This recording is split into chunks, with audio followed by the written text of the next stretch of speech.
আসসালামু আলাইকুম সবাই সবাই ভালো আছেন তো welcome back to foodies fusion. আজকে আমি বানাবো মিষ্টি দই, একদম পারফেক্ট মিষ্টি দই।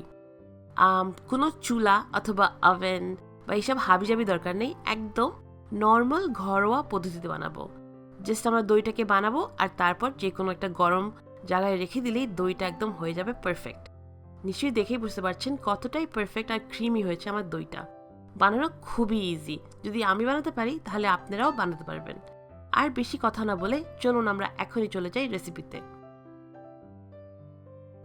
দইটা বানানোর জন্য আমাদের লাগবে টক দই। আমি নিয়েছি এখানে 1.5 কাপ, যেটা হলো 1.5 কাপ। 1.5 কাপ টক দইকে আমি চালনির মধ্যে রেখে দিয়েছি যেন এটা থেকে সব পানি ঝরে যায়। এটা অবশ্যই করবেন, না হলে কিন্তু আপনাদের দইটা পারফেক্ট হবে না। আর আপনারা কিন্তু গ্রিক ইয়োগার্ট ইউজ করতে যাবেন না, এটার জন্য একদম নর্মাল টক দই লাগবে। ঠিক আছে, ওইটা হতে থাক। তার মধ্যে আমি একটা হাঁড়ির মধ্যে নিচ্ছি 1 লিটার দুধ। আর যারা কাপ মেজারমেন্ট চান তারা দিয়ে দিবেন এখানে 4 কাপ দুধ। আমি আজকে পুরোপুরি এই রেসিপিটা লিকুইড মিল্ক দিয়ে করছি। আপনারা চাইলে কিন্তু এখানে গুঁড়া দুধ ইউজ করতে পারেন, সেটার রেসিপি আলাদা হবে, তো আমি এটা চেষ্টা করবো আলাদা করে আপনাদেরকে দেখাতে। এই দুধটাকে আমরা জাল দিয়ে দিয়ে একবার ফুটিয়ে ফেলবো। আমরা কিন্তু এটাকে জাল দিয়ে দিয়ে ঘন করব এমন কিছুই করব না। যখন একবার বলক আসে তারপর এখানে প্রায় 5-6 মিনিট নাড়িচাড়ি কিছুক্ষণ এটাকে ফুটাতে হবে। তারপর এটাকে আমরা চুলা থেকে নামিয়ে নিব। আর এরপর দুধের মধ্যে কালার কেমনে আসবে সেটার কাজ একটু পরে করছি। এটা নিশ্চয়ই আপনারা সবাই জানেন, আমরা ক্যারামেল তৈরি করব। নিচ্ছে আমি 1 কাপ চিনি।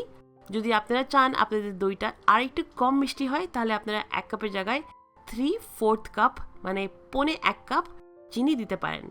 চিনিটাকে এবার ক্যারামেলাইজ করে নিব। চুলার মধ্যে রেখে দিচ্ছি আর আস্তে আস্তে এটা নিজে নিজেই ক্যারামেল হয়ে যাবে। চাইলে কিন্তু অল্প কিছু পানি দিতে পারেন, তবে আমি দেইনি, না দিলেও কিন্তু ক্যারামেলটা তৈরি করা যায়। এই যে দেখতে পাচ্ছেন খুব সুন্দর একটা কালার চলে আসছে। এইবার আমরা যে জাল করে রেখেছি না দুধ, সেখান থেকে 1 কাপ দুধ দিচ্ছি। আর এই দুধটা কিন্তু একদম ফুটন্ত গরম হতে হবে। ঠান্ডা দুধ হলে কিন্তু এই চিনির মধ্যে দেওয়ার সাথে সাথে এই চিনিটা ক্রিস্টালাইজ করবে আর ক্যারামেলটা করা যাবে না। নাড়িয়ে চাড়িয়ে এটাকে ভালোভাবে দুধের সাথে মিশিয়ে নিচ্ছি। সব যখন মিশে যায় তখন ফুটন্ত গরম আগের থেকে তৈরি করা দুধের মধ্যে পুরাটা ক্যারামেল দিয়ে দিলাম। দিয়ে এটাকে আবারও জাল দিয়ে একবার বলক আনতে হবে। চিন্তা করবেন না, এই দইয়ে কিন্তু ক্যারামেলের কোনো ফ্লেভার আসবে না। কেন আমি নিজেও জানি না, বাট আসে না।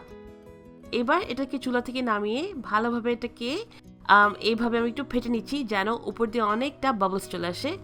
আর ওয়েট করব যেন ওইটা একটু কম গরম হয়, মানে ওয়ার্ম হয়।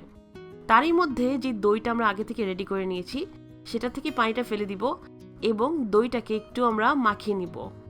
হুইস্কের সাহায্যে এইভাবে একটু ফেটে নেবেন। দেখতে পাচ্ছেন কতটা ক্রিমি হয়েছে, দেখে মনে হচ্ছে এটা বাটার ক্রিম। তবে যেহেতু আমরা দই থেকে সব পানি বের করে ফেলেছি তাই দইটা এতটাই ঠিক হয়ে গেছে। এবার অল্প অল্প করে এটার মধ্যে দুধটা দিব। দুধটা কিন্তু এবার একদম ওয়ার্ম আছে, মানে আঙ্গুল আপনারা আরামসেই এই দুধের মধ্যে রাখতে পারবেন সেরকম টেম্পারেচারে। গরম কিন্তু রাখা যাবে না। ওয়ার্ম মিল্কটার মধ্যে আমরা অল্প অল্প করে দইটা দিব আর মেশাবো। দুধটাকে ঠান্ডা হতে দিতে পারবেন না অথবা একদম গরম রাখা যাবে না।